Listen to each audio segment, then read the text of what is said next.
Okay.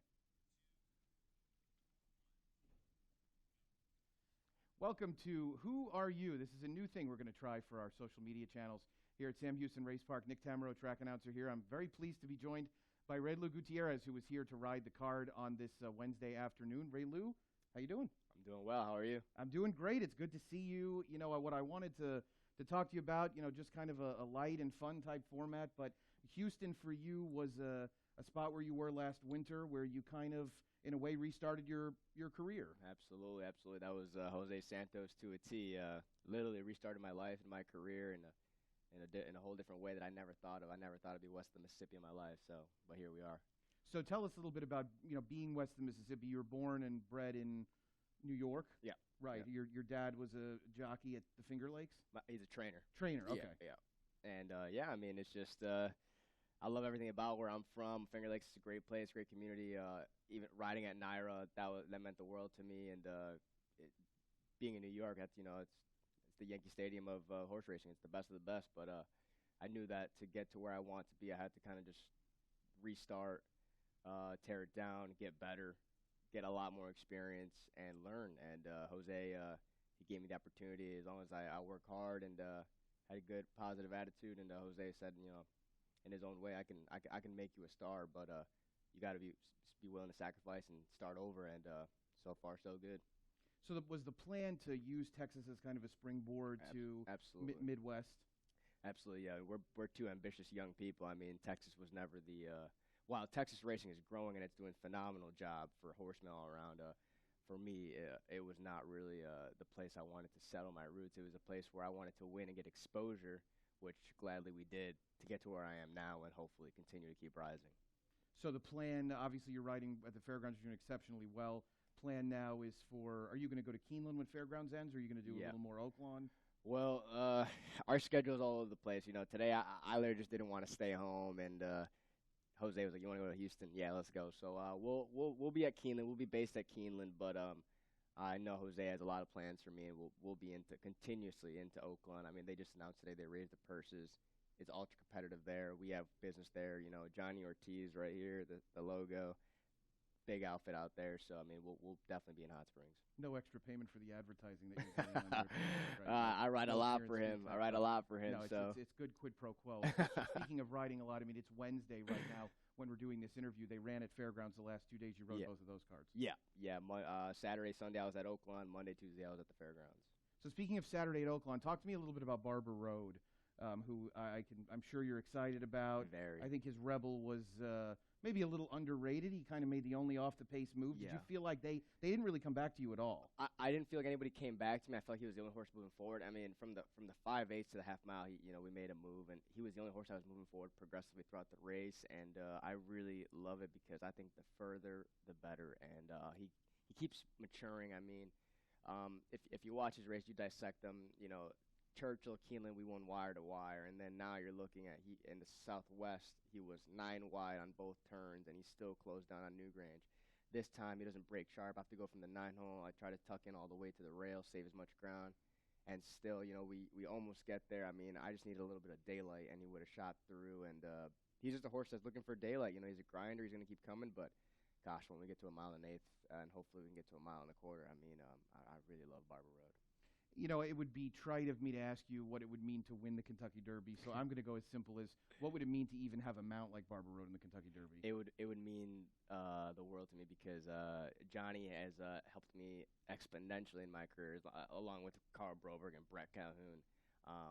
But it would mean a lot for me just because it's Johnny, and we have a really personal relationship. We talk every day. His brother Danny, who's his assistant trainer, we talk every day. And Carlo does the social media. So it's like a family, and we work with Jose and everything, and the owners, WSS, and it's just great, and it would mean a lot to Latino men, young Latino men in the game, making it, and it'd be great also because of my people from the Finger Lakes seeing me in the Derby if I'm able to get there. I mean, it'd mean a lot for them, Oh, no question about it. I mean, this could be a dumb question. Have you been to the Derby before? I've not, just the Belmont. Okay. Yeah.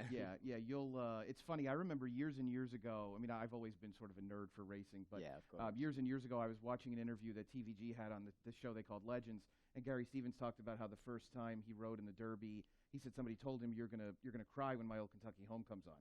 And so the first time I went to the Derby, I cried when My Old Kentucky Home came on, and I mean I was 30 some odd years old. So it's funny. I mean, it is the most unbelievable experience, and I can only imagine what it would be like to be on horseback going through that post parade.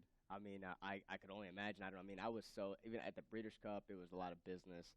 But I'll tell you, when Sinatra, New York came on, and then the Belmont, I mean, it wasn't even like the real Belmont because it was 2020 prime COVID, so we didn't have the fans there or whatever. Right. But that meaning, the significance of being there, you know, I'm a New Yorker, and that meant the world to me. But I can, as a personal standpoint, but now on a competitive standpoint and a goal-oriented standpoint, being in Kentucky and hearing that song, can't beat it. Yeah.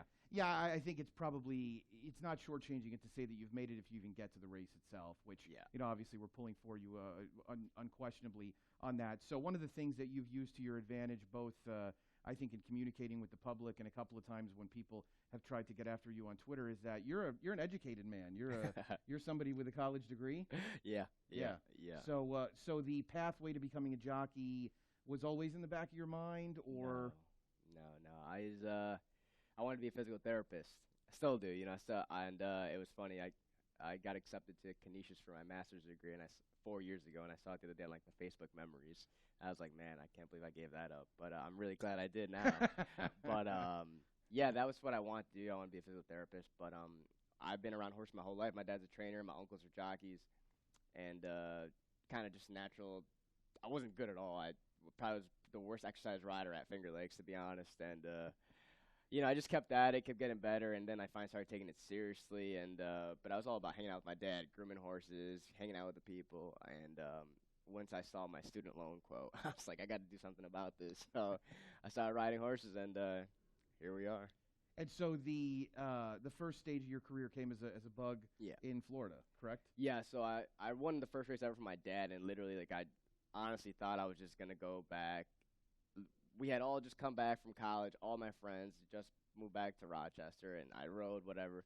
My plan was literally just to go work at the deli and start, you know, getting into grad school or applying for jobs at a PT office, whatever, and just hang out with my boys. And then I got a phone call from a guy in Florida. He called my uncle named Gil Grael, he had Size, Castellano, Cornelio, and he was like, you should bring him to Florida. And I was like, what? You know, no way. But we went down, and Bryce Soth, man, that's my first agent ever. I talked to him a lot too, and got it done. Was it you spent a year plus in Florida? No, I spent 9 months in Florida. Okay. Then I went to Aqueduct. Right. So tell me about 2019 Tom Fool HOU share. Yeah. So I was at Aqueduct. Oh, you were? I'm from Houston, but I was at Aqueduct. I was actually in New York buying my wife's engagement ring. Oh, okay. And I went to the track with Travis Stone, the announcer at Churchill Downs, who's my dear friend, and my dad. Okay. And we met some friends there, and you won the Tom Fool on HOU share. Wow. Yeah, that was the last day of myself being a bug. And you didn't even get the advantage of the weight allowance. No, we didn't. Yeah, so that literally, I honestly thought I was gonna stop riding after the bug too. I was like, well, you know, I paid off my student loans. I'm blessed, you know, and whatever, you know, I did everything I feel like I need to do. Then I won a grade 3 as a bug boy, literally, and I was like, I should probably keep going. And yeah, it was a tremendous feeling because my parents were actually in to visit me. My mother and my father, they were just there, they're just hanging out.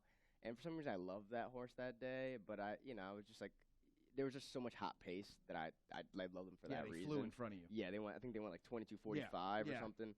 For that time of year, 7/8. They were flying. Yeah, you know, right. And for that reason, I love them. And I believe that was the same day as the Gotham. It was. I believe I rode Not That Brady.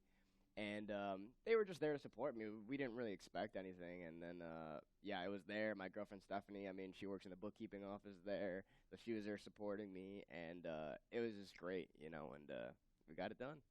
So you're saying you were considering whether that was going to be the end potentially of your career. Is that, I mean, we can establish that one of the two of us sitting here does have issues with weight. Do you have any issues with weight? Or No. You're a naturally small guy, right? I'm just a small dude. I'm lucky that, you know, I'm filled out. I'm muscular. So I'm cool. And, like, through my degree, I know how to handle my body. Right. So I'm like really lucky about that. But I just thought, because for me at one point in my career, I thought it was Naira or nothing.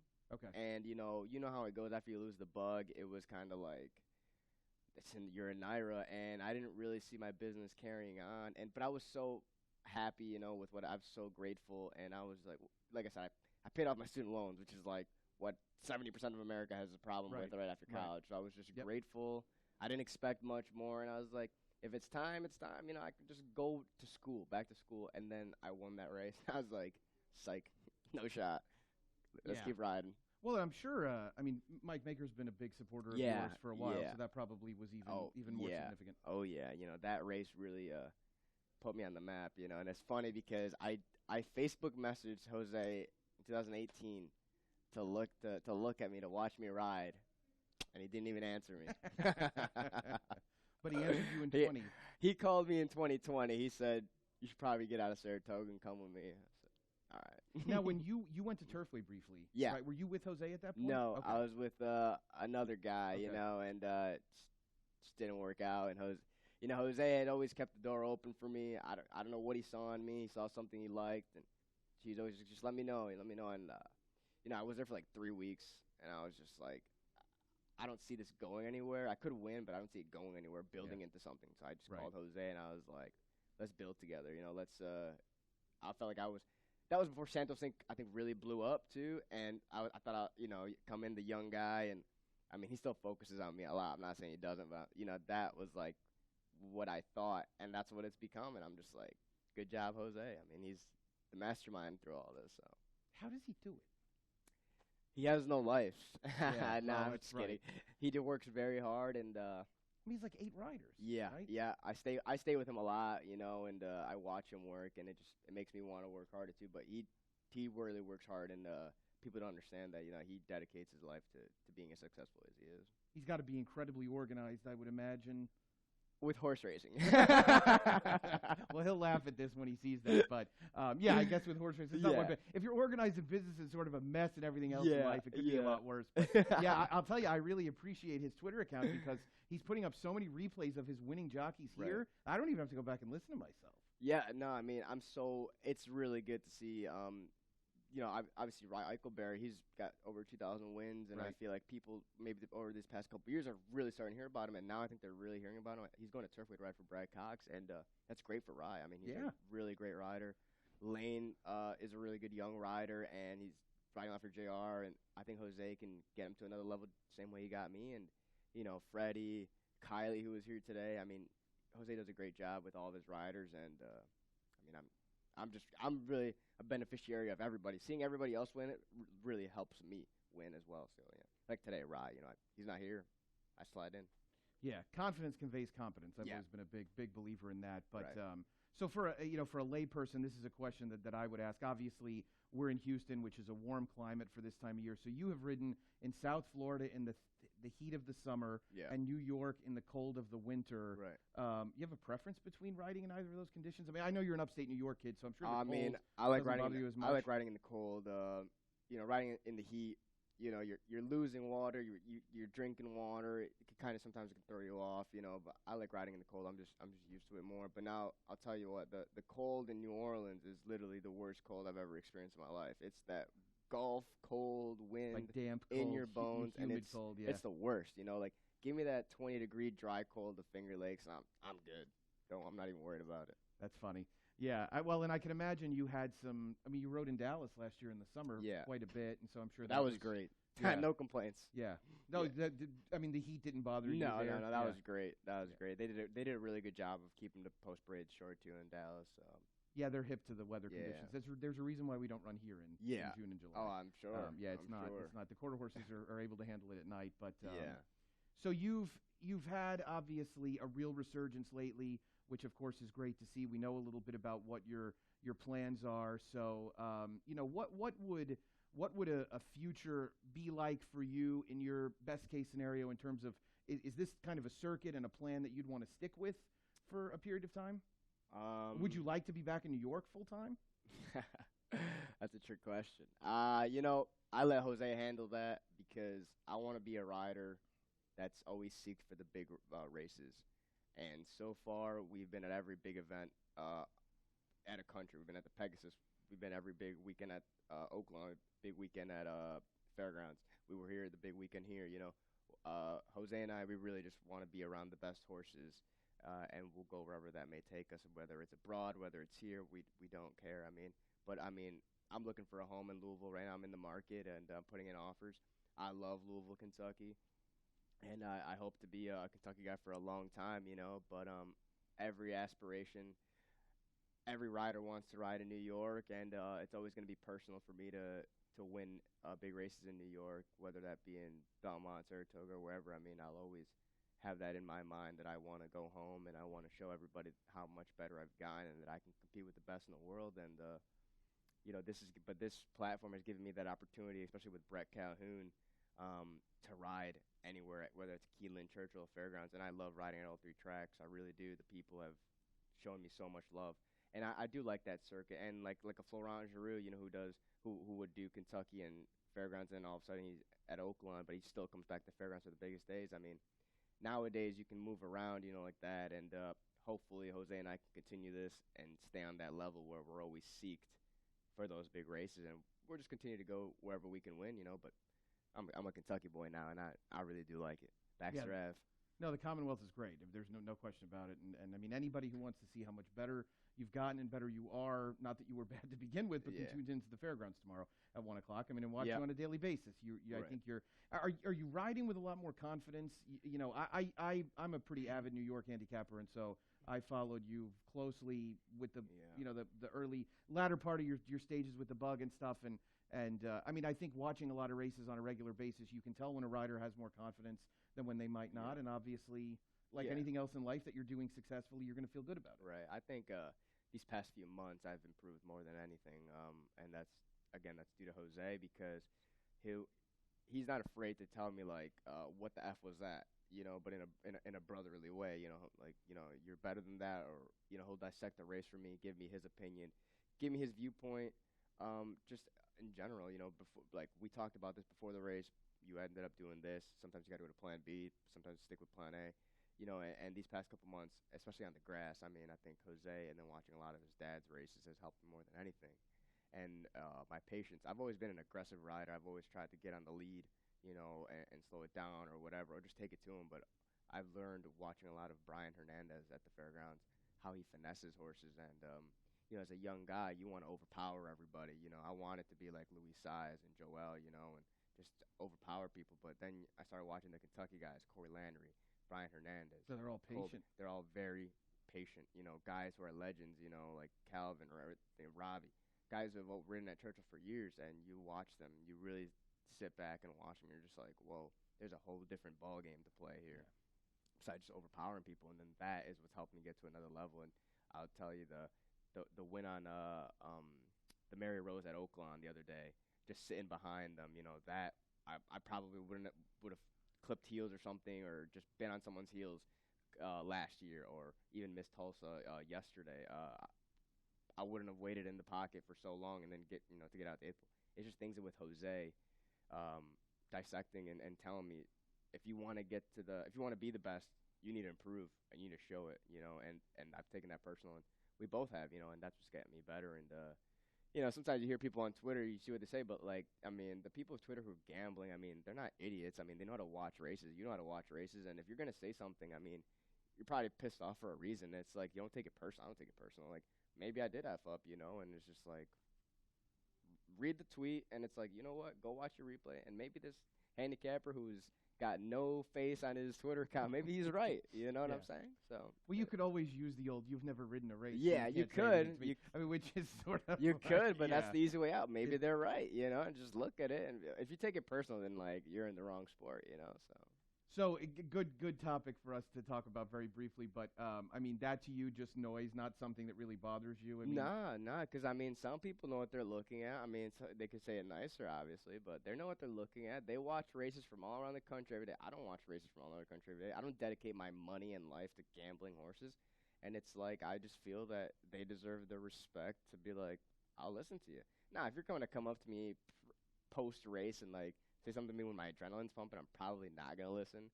But when you look back and you're like, maybe this person was right, and you gotta give them the benefit of the doubt, and it can actually help you, because they're looking at a form all day for 10 different tracks.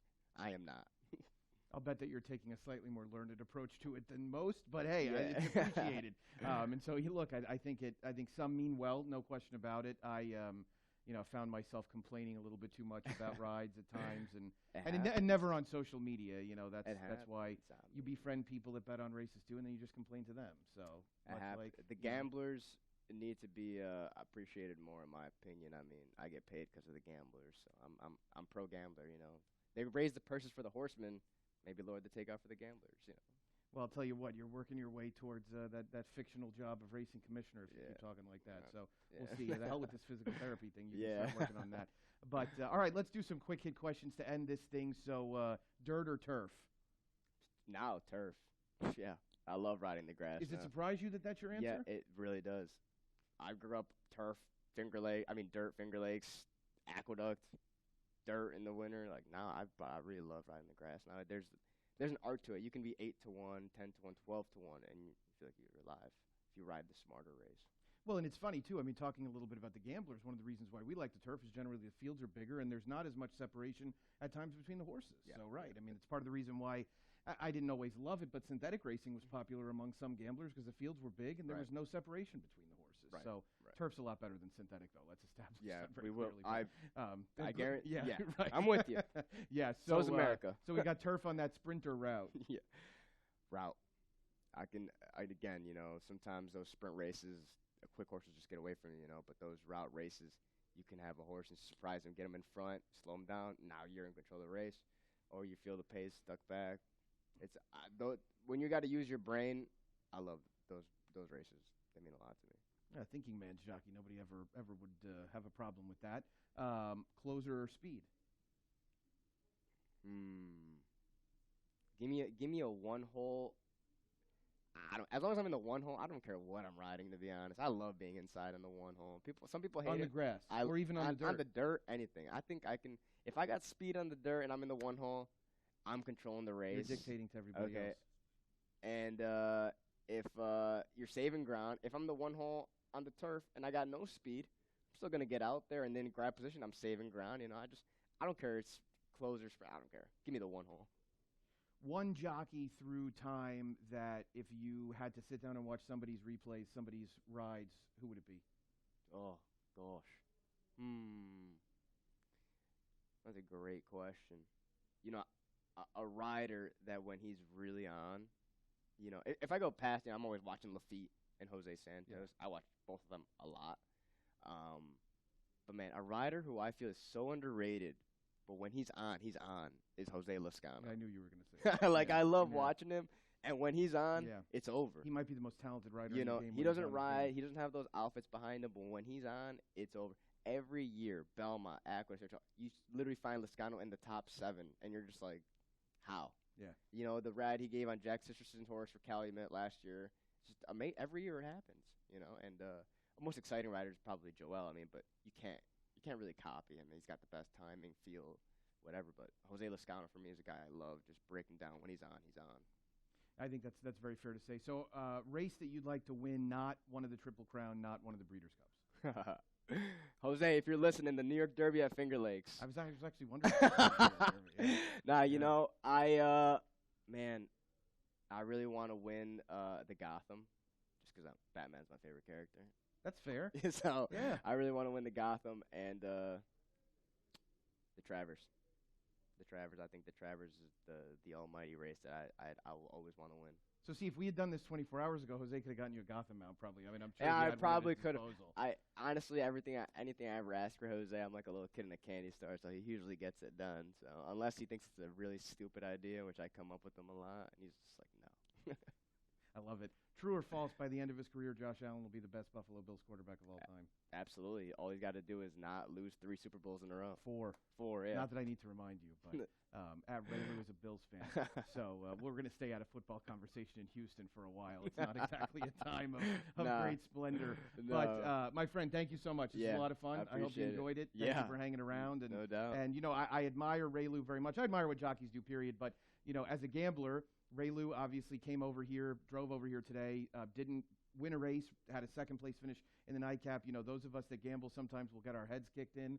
And, you know, depending on what walk of life you're in, I still go home and I'm nice to my wife and daughter because I don't. Yeah, that's what I do. Yeah, I mean, tomorrow's a new day. You know, I'm Exactly, 7-5, right. and I'm 7-5 in the second race tomorrow for 55,000. I mean, I'm not complaining. You know, I gotta call my girlfriend, you know, before she gets mad, but that's about it. What happened in Houston the day before will not matter. Well, thank you so much for joining me, and safe travels home. This has been the first edition of Who Are You? That's HOU with myself, Nick Tammaro. So thankful to have Reylu Gutierrez here, and we're going to be rooting for him as we always do. And we'll look forward to doing this again with a couple of new guests throughout the rest of the meet. Until next time, best of luck.